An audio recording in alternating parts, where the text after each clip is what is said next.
Welcome viewers, জিওগ্রাফিয়া YouTube চ্যানেলে তোমাদের স্বাগত। নামটি শুনেই তোমরা বুঝতে পারছো, বিশেষত জিওগ্রাফির স্টুডেন্টরা নিশ্চয়ই বুঝতে পারছো যে এই চ্যানেলে জিওগ্রাফি অর্থাৎ ভূগোল সম্পর্কেই আলোচনা করা হয়। ভূগোলের বিভিন্ন বিষয়গুলো পাঠ্যপুস্তক থেকে পড়ে অনেক সময় আমরা উপলব্ধি করতে পারি না, তো সেই বিষয়গুলো গ্রাফিক্যাল প্রেজেন্টেশনের মাধ্যমে সহজভাবে আত্মোপলব্ধি করা বা বুঝতে পারা, এটাই হলো আমাদের এই ইউটিউব চ্যানেলের গুরুত্বপূর্ণ উদ্দেশ্য। তো আজকে আমরা যে বিষয়টা বুঝব সেটা হচ্ছে এলিমেন্টস অফ ফল্ট, অর্থাৎ চ্যুতির বিভিন্ন উপাদান বা অংশ বলতে পারা যায়। তো মানুষের শরীরের যেমন বিভিন্ন অঙ্গ প্রত্যঙ্গ থাকে, হাত, পা, গলা, মাথা ইত্যাদি, ঠিক তেমনই একটা চ্যুতিরও বিভিন্ন অঙ্গ প্রত্যঙ্গ আছে। সেই অঙ্গ প্রত্যঙ্গটাকেই বলছে উপাদান বা এলিমেন্টস। তো এই এলিমেন্টসগুলো কোথায় কোনটা কিভাবে আছে সেইটা আমরা আজ জানব। ঠিক আছে, তো চলো আমরা আস্তে আস্তে বিষয়ের দিকে এগোই। তো এই যে তোমরা একটা ছবি দেখতে পাচ্ছ, এটা একটা চ্যুতি। এই যে এখান থেকে এই যে শিলাখণ্ডটা, হ্যাঁ, এই যে শিলাখণ্ডটা এক সময় আস্ত ছিল, বিভিন্ন কারণে, সেটা চ্যুতি সৃষ্টির বিভিন্ন কারণ আছে, সে কারণটা আজকের ক্লাসে আমি আর ব্যাখ্যা করছি না। কম্প্রেশন, টেনশন, এই সমস্ত কারণের জন্য এখান থেকে ফাটল ধরে যায়। ফাটল ধরে গিয়ে এটা একটা খণ্ড হয়, এটা একটা খণ্ড হয়ে যায়, ফলে মাঝখানে যে ফাটলটা ধরে যায় সেটাকে বলছি আমরা চ্যুতি। এবং চ্যুতির ফলে দুটো খণ্ড দুটো আলাদা দিকে হয়ে যায়। এই চ্যুতি সংগঠিত হয়ে গেছে এখানে। সেই চ্যুতি সংগঠিত হওয়ার পরে এবার কোন পার্টের কি নাম সেইটা আমরা আজকে জানব। ঠিক আছে, তো চলো জানা যাক। প্রথমে দেখো রয়েছে ফল্ট প্লেন, অর্থাৎ চ্যুতিতল। বাংলায় যদি বলি তাহলে সেটা হবে চ্যুতিতল। চ্যুতিতল কোনটা প্রথমে দেখি, আগে বইয়ের ভাষায় কি বলছে, তারপরে আমরা ছবিতে বুঝবো। বইয়ের ভাষায় বলছে যে তল বা পৃষ্ঠ বরাবর খণ্ডিত শিলাস্তূপের আপেক্ষিক সরণ ঘটে বা ওঠানামা করে তাকেই বলে চ্যুতিতল। মানে কি বলতে চাইছে, বলছে যে তল বরাবর, তাহলে একটা তল থাকবে সেটা আমরা বুঝতে পারছি, এবং শিলাস্তূপের আপেক্ষিক সরণ ঘটবে। এখানে শিলাস্তূপ কোনটা কোনটা, এটা হচ্ছে একটা শিলাস্তূপ 1 নম্বর, আর এটা হচ্ছে একটা শিলাস্তূপ। দুটো একসঙ্গে একই সঙ্গে ছিল, পরে দুটো আলাদা আলাদা শিলাস্তূপ সৃষ্টি হয়েছে। তাহলে দুটো শিলাস্তূপ, এই শিলাস্তূপটা তো আগে তো এই লেভেলেই ছিল, কিন্তু এখন আর সেটা নেই, চ্যুতির ফলে স্থানচ্যুত হয়েছে। এবার স্থানচ্যুতটা কোন তল বরাবর হয়েছে, দেখো এইখান থেকে যদি ফাটল হয়, আগে এইটা আর এইটা, এটা তো একসঙ্গে জুড়ে ছিল, এইটা ফাটল ধরে এটা এই শিলাস্তূপটা নিচের দিকে নেমে চলে এসছে, অর্থাৎ এই শিলাস্তূপটা নিচের দিকে নেমে চলে এসছে আর এই শিলাস্তূপটা উপরের দিকে চলে গেছে। তাহলে কোন তল বরাবর এই শিলাস্তূপটা নিচের দিকে এসছে, তো নিশ্চয়ই এই তল বরাবর, এই যে তলটা। তাহলে এই তল বরাবরই তো এই শিলাস্তূপটা উপর দিকে উঠে গেছে, এই শিলাস্তূপটা নিচের দিকে নেমে গেছে। তাহলে ওই জন্য বলছে শিলাস্তূপের আপেক্ষিক সরণ, মানে এইদিকে যাচ্ছে এইদিকে যাচ্ছে। ওই জন্য এই তলটাকে বলছে চ্যুতিতল। বোঝা গেল? বেশ। নেক্সট বলছে দেখো ফল্ট লাইন, অর্থাৎ চ্যুতি রেখা। লাইন মানে বুঝতে পারছো যে কোনো একটা দাগ, তাহলে চ্যুতি রেখা। তাহলে নামটা থেকেই দেখো, প্রথমে বইতে আগে কি বলছে আগে দেখি। চ্যুতিতল এবং ভূপৃষ্ঠ যে রেখা বরাবর একে অপরকে ছেদ করে তাকে বলা হয় চ্যুতি রেখা। অর্থাৎ কি, ভূপৃষ্ঠ মানে কোনটা? এইটা হচ্ছে ভূপৃষ্ঠ, এই যে এইটা হচ্ছে ভূপৃষ্ঠ। আর চ্যুতিতল কোনটা? এইটা হচ্ছে চ্যুতিতল। তাহলে বইয়ের সংজ্ঞায় কি বললো? যে এই ভূপৃষ্ঠ আর এই, সরি তার একটা কালি নেই, এই হচ্ছে ভূপৃষ্ঠ, এই ভূপৃষ্ঠ, আর আর এই হচ্ছে চ্যুতিতল। তাহলে এই চ্যুতিতল আর এই ভূপৃষ্ঠ যে রেখা বরাবর ছেদ করছে, তাহলে কোন রেখা বরাবর ছেদ করছে? তাহলে ভূপৃষ্ঠ আর চ্যুতিতল এই রেখা বরাবর ছেদ করছে না? এই যে এই রেখাটা বরাবর ছেদ করছে, তো এই রেখাটা বরাবর ছেদ করছে না? তাহলে এই চ্যুতিতল আর এই ভূপৃষ্ঠ যে রেখা বরাবর ছেদ করছে সেটাকেই বলছে চ্যুতি রেখা। অর্থাৎ সহজভাবে যদি আমরা বলি যে রেখা বরাবর চ্যুতিটা ঘটে সেটাকেই বলছে চ্যুতি রেখা। এবার হচ্ছে ফুট ওয়াল আর হ্যাঙ্গিং ওয়াল।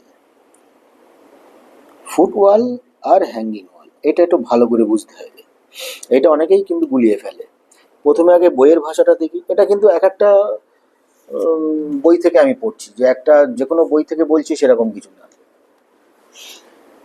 এক একটা একরকম, যে বই থেকে যেটা ভালো পাচ্ছি সহজে পাচ্ছি সেটা সেখান থেকে পড়ছি, ঠিক আছে। ফুটওয়াল কথার অর্থ হলো পাদমূল প্রাচীর বাংলাতে, আর হ্যাঙ্গিং ওয়াল বাংলায় হচ্ছে ঝুলন্ত প্রাচীর। বইতে কি বলছে?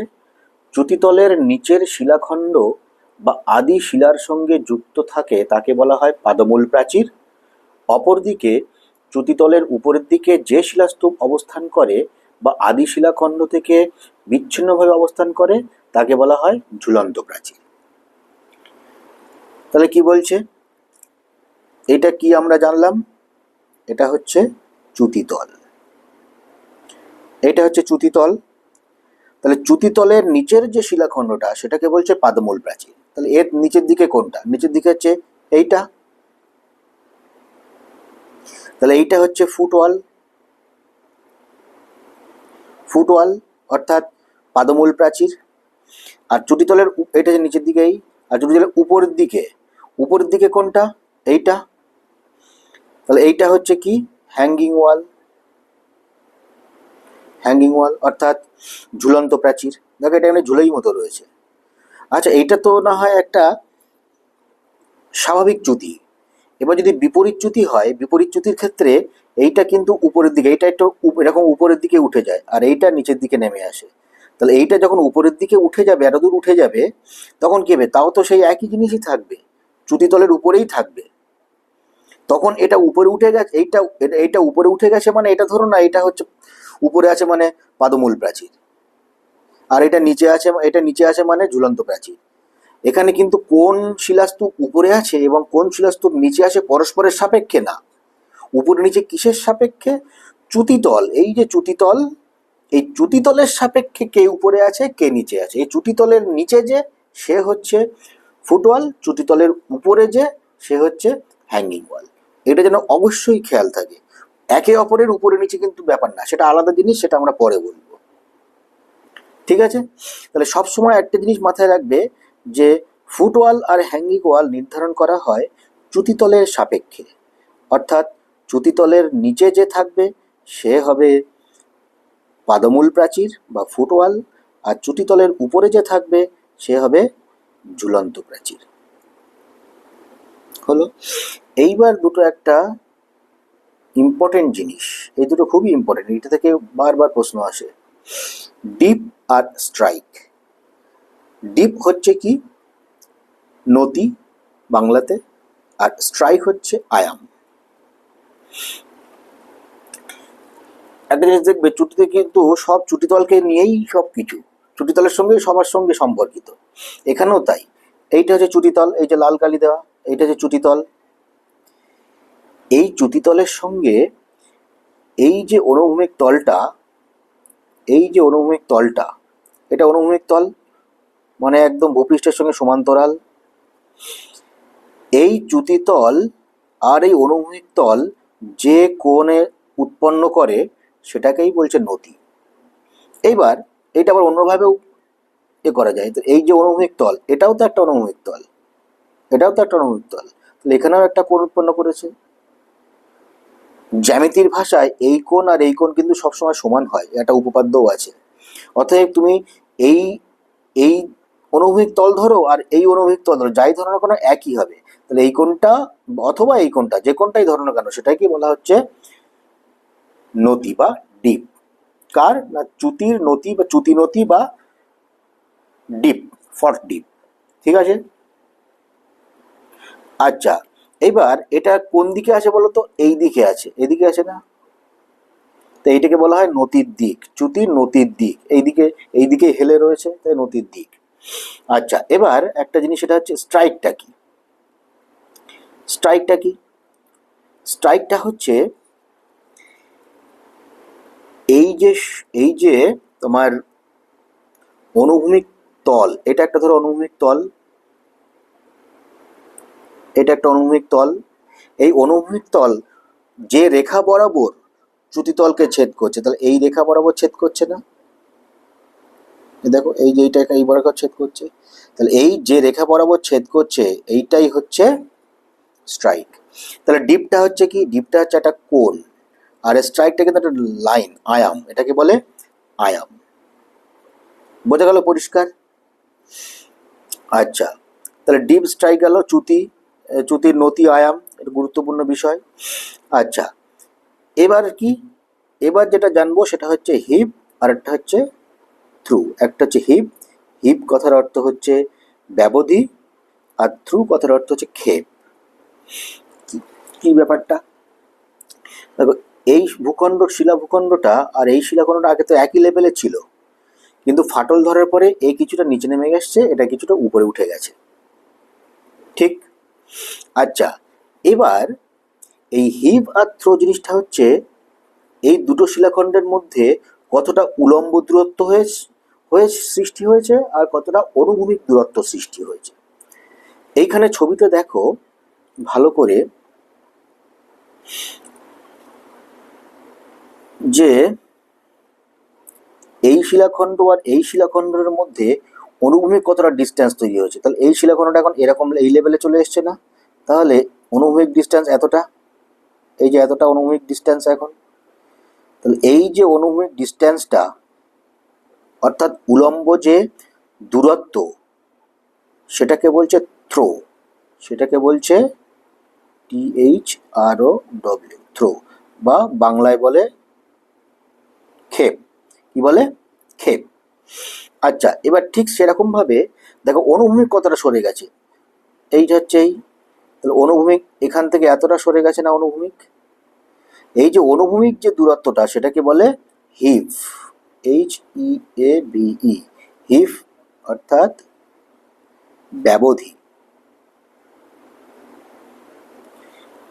হিপ বা ব্যবধি।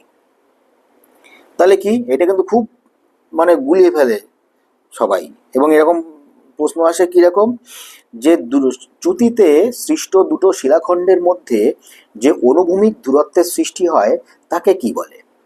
সেখানে অপশন থাকবে হিপ, থ্রু। এবার থ্রু মানে আমরা সবাই মনে করি দূরে ছুঁড়ে ফেলা, তাই এখান থেকে এটা দূরে চলে গেছে, এখান থেকে এটা দূরে সরে গেছে, তাহলে এটাই থ্রু হবে। কিন্তু তার উল্টোটা, ব্যবধি, ব্যবধান তৈরি হয়। তাহলে অনুভূমিক যে ব্যবধান সেটা হচ্ছে হিপ, আর উলম্ব যে দূরত্ব সেটা হচ্ছে থ্রু। এইবার দুটো জিনিস দেখো এখানে আছে, একটা হচ্ছে আপ থ্রু আর একটা হচ্ছে ডাউন থ্রু। এইখানে এই যে এই শিলাস্তূপটা আর এই শিলাস্তূপটা, এখানে কি ঘটছে? এখানে কোন শিলাস্তূপটা উপরের দিকে যাচ্ছে আর কোন শিলাস্তূপটা নিচের দিকে যাচ্ছে বলো তো? তাহলে এই যে শিলাস্তূপটা, এটা নিচের দিকে যাচ্ছে না, আর এই শিলাস্তূপটা উপরের দিকে যাচ্ছে। তাহলে যে শিলাস্তূপটা নিচের দিকে যাচ্ছে সেটাকে বলছে ডাউন থ্রো, আর যে শিলাস্তূপটা উপরের দিকে যাচ্ছে তাকে বলছে আপ থ্রো। তাহলে এইটা হচ্ছে আপ থ্রো আর এইটা হচ্ছে ডাউন থ্রো। ঠিক আছে? আচ্ছা, এইবার হচ্ছে যে জিনিসটা সেটা হচ্ছে হেড, হেড অর্থাৎ এখানে হেড বলতে কোনকে বোঝানো হচ্ছে। আগে একটা কোন পড়েছি সেটা কিন্তু ডিপ, আর এখানে এটা হেড বলছে। হেড জিনিসটা কি? এই যে হেড, এটা হয়ে গেছে হেড। হেড বলতে কি, এই যে চ্যুতিতলটা আমরা দেখলাম, এই যে চ্যুতিতল, এটা যে চ্যুতিতল, এই চ্যুতিতলের সঙ্গে অনুভূমিক তলের কোণ আগে দেখেছি, অনুভূমিক তলের কোণটাকে বলে ডিপ। ডিপের ঠিক বিপরীত যে কোণটা, অর্থাৎ এইটা, অর্থাৎ উলম্ব রেখার সঙ্গে চ্যুতিতলের যে কোণ উৎপন্ন হয়, এই উলম্ব রেখা, এই উলম্ব রেখার সঙ্গে চ্যুতিতলের যে কোণ উৎপন্ন হয় সেটাকে বলছে হেড বা চ্যুতি কোণ। বোঝা গেল? আর হচ্ছে স্লিপ। স্লিপ কথার অর্থ হচ্ছে স্খলন। স্লিপ কথার অর্থ কি? স্খলন। স্খলনটা হচ্ছে কি, ধরো যে এই যে শিলাস্তূপ আর এই যে শিলাস্তূপের মধ্যে কতটা স্খলন অর্থাৎ সরণ ঘটেছে, কোন দিকে কতটা, কোন দিকে এবং কতটা সরে গেছে, সেটা যে স্খলন। এইখানে দেখো, আমরা যদি কৌণিকভাবে ভাবি তাহলে এখানে দেখো এই চ্যুতিটা আর এই শিলাস্তূপটা আর এই শিলাস্তূপটা কি হলো, এই কৌণিক দূরত্ব বরাবর সরে গেছে।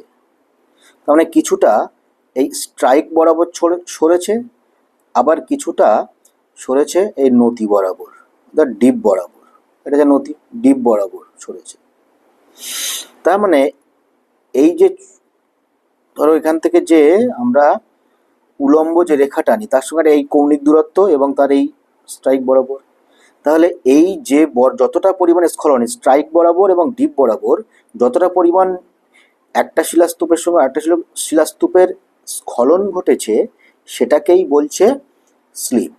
এবার এই স্লিপটা যখন শুধুমাত্র স্ট্রাইক বরাবর ঘটছে তখন তাকে বলা হয় স্ট্রাইক স্লিপ, আর যখন ডিপ বরাবর ঘটছে তখন তাকে ডিপ স্লিপ বলে। কীরকম, ধরো একটা আমি ছবি এঁকে বোঝাচ্ছি। দেখো, এই যে ধরো শিলাস্তূপটা, হ্যাঁ, এইভাবে সরণ ঘটেছে, মানে এর নিচের দিকে নামলো না, এই এখান থেকে ফাটল ধরে কি করলো, এই বরাবর সরে গেল। কিরকম, এই ফাটলটা ধরে গিয়ে এই বরাবর সরে গেল, এই, তাহলে এটা কি স্ট্রাইক স্লিপ। নতি বরাবর কিন্তু সরেনি। এবার এটাকে বলছে স্ট্রাইক স্লিপ। আবার একটা দেখাচ্ছে কি হচ্ছে,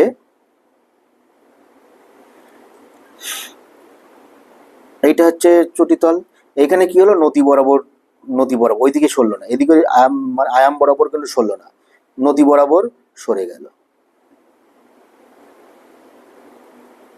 এই এই তাহলে এইটা হচ্ছে তাহলে এই যেটা, এইটা হচ্ছে কি স্ট্রাইক স্লিপ, আর এটা হচ্ছে কি ডিপ স্লিপ। এইবার যখন এই যে উদাহরণটা, এটা দেখো এই স্ট্রাইকের দিকেও সরেছে আবার ডিপের দিকেও সরেছে, এইটাকে বলে অবলিক স্লিপ বা প্রকৃত স্খলন বলে এটাকে। ঠিক আছে, স্লিপ বোঝা গেল।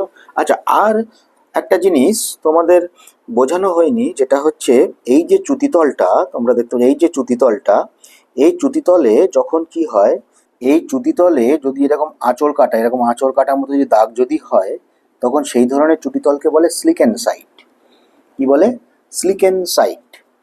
সেই ধরনের চ্যুতিতলকে বলে, অর্থাৎ আঁচড়, ধর এইটা এই শিলাস্তূপ আর এই শিলাস্তূপ পরস্পর ঘষা লাগছে, তো এবার ঘষা লাগার ফলে ও যদি ওখানে আঁচড় কাটার মতো দাগ সৃষ্টি হয় তখন সেটা হচ্ছে স্লিকেন সাইট। ঠিক আছে। আচ্ছা, আরেকটা জিনিস, এই যে আপ থ্রো আর ডাউন থ্রো, এইটা কিন্তু পরস্পরের রেসপেক্টে, মনে থাকে যেন সেইটা। ঠিক আছে, মানে এটা হচ্ছে উপরের দিকে যাচ্ছে, তাই এটা আপথ্রো, আর এই আপথ্রোর বাংলাটা হচ্ছে ঊর্ধ্বক্ষেপ বা ঊর্ধ্বস্তূপ, আর এটা হচ্ছে নিচের দিকে যাচ্ছে ডাউন থ্রো, এর বাংলা হচ্ছে নিম্নক্ষেপ বা অধক্ষেপ বা অধস্তূপ। ঠিক আছে, তো আজকে আমরা এই পর্যন্ত জানলাম, পরে আস্তে আস্তে আরও বিষয়গুলো আমরা সহজভাবে জানার চেষ্টা করব। সবাইকে ধন্যবাদ ভিডিওটা দেখার জন্য। ভালো করে দেখো এবং লাইক, শেয়ার ও কমেন্ট করো। এই ভিডিওতে যদি কোনো কিছুর অভাব থাকে বা কোনো কিছু যদি ভুল করে থাকি, তা তোমরা অবশ্যই কমেন্টের মাধ্যমে জানাবে। এবং এছাড়াও তোমাদের ভূগোলের কোন কোন বিষয়ের উপর এরকম সহজভাবে একটা ভিডিও তৈরি করলে তোমাদের সুবিধা হয়, সেটাও তোমরা কমেন্টের মাধ্যমে জানাবে। সবাইকে ধন্যবাদ। লাইক, শেয়ার ও সাবস্ক্রাইব করবে।